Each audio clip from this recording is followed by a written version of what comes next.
Åja, du kan legge den, vi kan legge den der. Så er det litt greier. Åja, det går litt for fort nå, tror jeg. Tror du ikke det?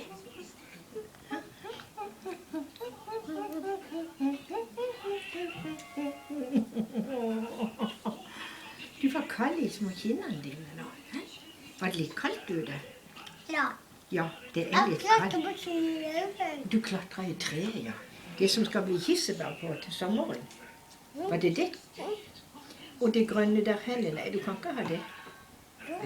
Nei, du kan ikke ha det.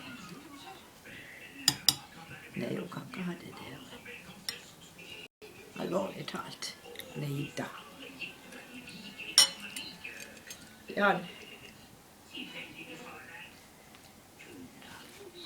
Nå har hun begynt på brokkolien nå.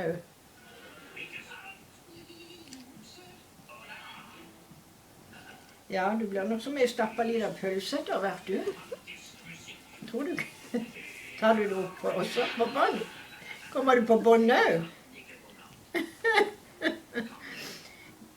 Jeg begynner ikke den maven snart å bli mett.